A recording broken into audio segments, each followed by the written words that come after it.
So when Dr. Meg Lauman, hashtag CanopyMeg, and Dr. Alamayu Wasi, foremost expert on church forests, asks you to come to Ethiopia and study and film, you go.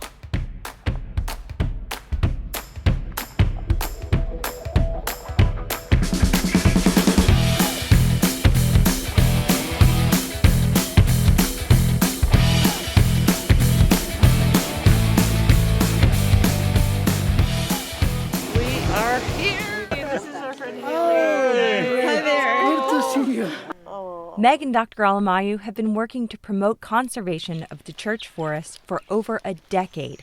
The short story about this is that Ethiopia has had forests that are dwindling for years and years. The original forest with high diversity is just not there anymore. In northern Ethiopia, 95% of the forests are gone, and that 5%, most of that is here in the church forests. As you look out of a plane and you see it from overhead, there are tiny little circular mounds of trees with a circular church in the middle. The problem is they are shrinking. Dr. Alamayu was the one who discovered that the church forest would disappear in a matter of just a few years. So he stopped what he was doing, he teamed up with Meg and held the first ever priest workshop, a conference to share information and spark ideas about how to save the last forest left in northern Ethiopia before they disappear forever. Meg's getting in. We're getting ready to go here.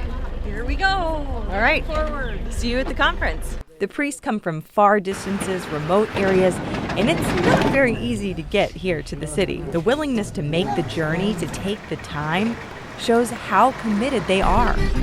So let's peek in and see what it's like in one of these historic meetings. ሳይንቲስት ናቸው እንግዲህ እሳቸው የሚያቀርቡትን እኔ አስተረጉማለሁ.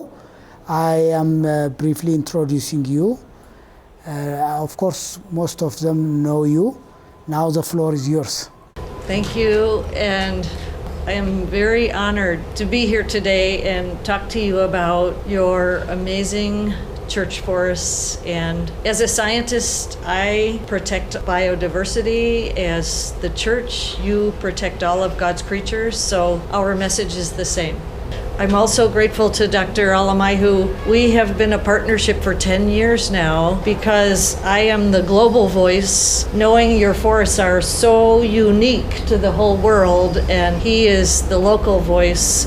So together we need those two elements to make sure that we can help ensure that these forests are here for the children and grandchildren of Ethiopia.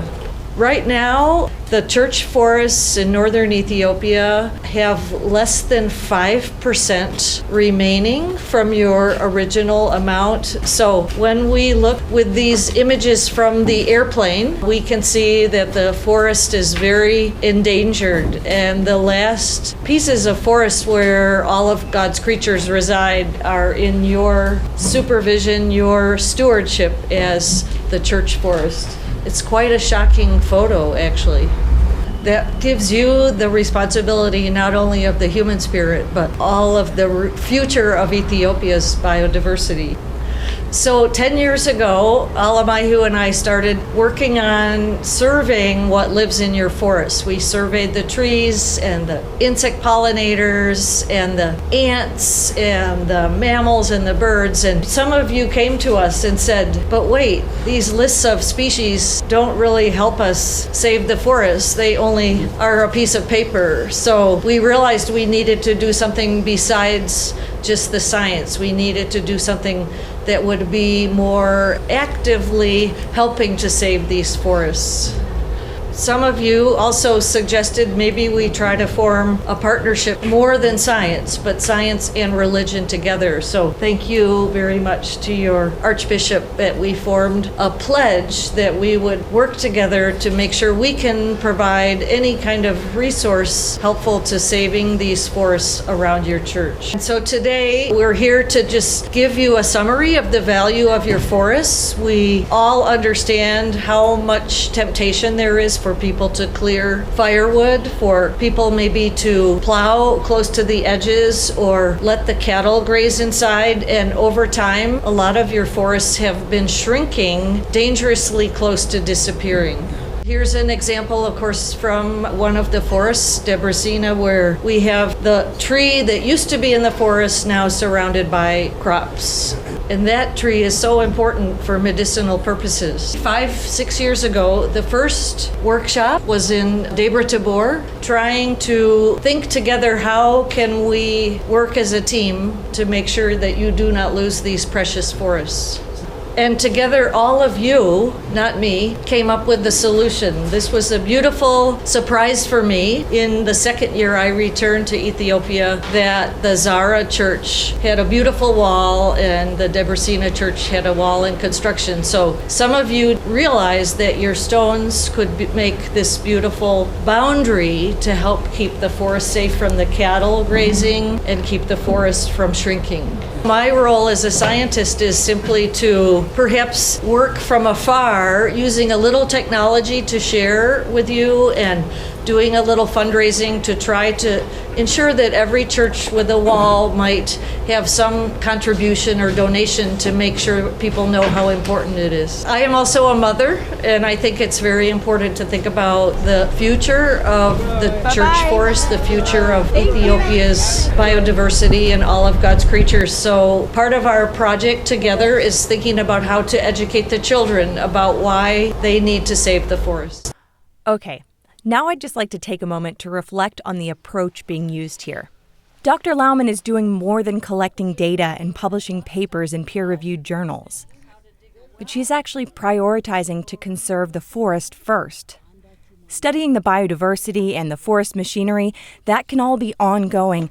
The important thing right now is to get these walls up and stop the forest from shrinking. And the only way this has been possible is through local partnership. That's the only way this happens. The local collaboration and trust built up with the Coptic priests and Dr. Alamayu as one of the only local forest ecologists has allowed this project to succeed. This is called bottom-up conservation, when the locals work together and the culture is changed for the greater good. Instead of top-down conservation, where government officials make laws or requirements that are not always followed by the people. Building this trust is essential for working in different countries, and it requires patience, sensitivity to customs and culture. The partnership of science and religion is relatively unique, but there are many other cultures with sacred sites similar to Ethiopia, and so this model for church forests may lead to successful application elsewhere. How cool is that? Now let's get back and see bottom-up conservation in action. Back to you, Meg. The book that is a gift for you, we are also giving to children and the schools around the church forests, explains why the forests are so important so that both children and adults can appreciate how valuable your church forest really is. One is, of course, that it's a home to pollinators and a source of honey. And another, of course, is that forest canopies are very important filters to make the water fresh. Also, the forests are a source for a lot of your medicines and also for the local dyes used in many different church murals and other activities. Most of your trees don't grow anywhere else in the world. And so many medicines have come from plants in different countries, but you have your own unique apothecary. In your forests, of course, coffee in the understory is a very sustainable industry, and firewood, if harvested carefully, can be done forever. In the scientific world, we understand that forests provide us with oxygen, fresh air. They keep us alive. They do things for the atmosphere that's very important for all of us to live on Earth. Trees are the only machine that can take sunlight and make food for us. There is so much that is living in the church forest that can't live without the trees and without the shade and without the forest. All kinds of creatures that don't live out in the middle of the millet crop or out in the middle of the corn. And trees and church forests, of course, make the soil better, the leaves fall, and the roots keep the water in that area, so it's a very important ecosystem. And of course, the church forest does all of these wonderful things while we sleep. And maybe most important for all of you is the church forest is a very important spiritual center. My voice as a global scientist, a person coming in with the very big privilege of sharing your forests, is to try to help in any way with Dr. Alamayu and with the religious leaders. How can we make sure that we can be a positive contribution? So I am your voice from the outside. Some of my contributions have been fundraising on the web, using the internet to tell the story to children, creating the book the best I could do. Maybe it's not perfect, and I hope the Amharic is okay. Also, creating the story for the global community, because the world really loves your forests, not just the people that live here. So trying to use a little technology like sharing the Google Earth images with all of you hopefully can help you working with yourselves and your communities to save your forests. I don't know how translatable this is, but that little beetle, I auctioned the name, it's a new beetle, to raise enough money to make the wall at Zara. Another project that we hope to use and having information about all of God's creatures on t-shirts. We're always looking for ways and ideas that you might have to help us educate the children about the importance of the church forest. We're also happy to give you a copy of the book, several copies. We also welcome your future thoughts and ideas about how we can work together, local and global, to make sure that your forests are always safe. So summary, the church forest is a treasure for the church, for all of you, for the people who live around you, for all of Ethiopia, and for all of your children and grandchildren, but also for the whole world. So that is why we have a partnership to work together to make sure these forests are always a part of the planet. Our Tree Foundation is a little group where we fundraise to help to make sure the walls get built. There we are. Thank you. When Dr. Alamayu spoke, he continued to emphasize the value and importance of the church forest to the future of a healthy people in northern Ethiopia. Just in case you don't speak Amharic, I'll sum up for you what he said. He has chosen the 28 most diverse church forests, the ones with the largest genetic library of species, some of which are only found here. Now, at the current rate, these forests would all be gone in just a handful of years. So the priest decided to surround each church forest with its own dry wall. He updated the priests on the progress being made on constructing walls on the 28 most biodiverse church forests, which churches had completed walls, those under construction, and those that had yet to build. Later, he opened up the discussion to the room, and the results were fascinating. The priests voiced their concerns and shared memories of what the forest used to be like, stories of local conservation and local destruction. They shared that they had learned many new things that day, the importance of the forest, especially for drinking water.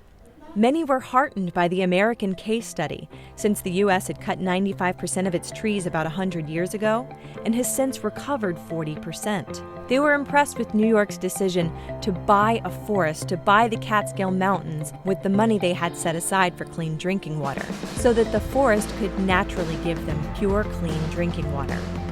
Then Dr. A gave a call to action. He said if you agree to preserve the church forests, he was ready, Dr. Lauman was ready. Are you ready to do it? Are you priests, don't you consider this your heritage? Like the spiritual documents and murals, some of which are also being preserved. It was clear that they felt passionate. There was a consensus that they would be the ones to preserve their heritage, to make sure that their forests were there for generations to come. It's going to be a long road ahead with lots of work. But the priests are not daunted. They want to continue to build relationships, pass information on to generations to protect the spiritual and natural heritage of northern Ethiopia.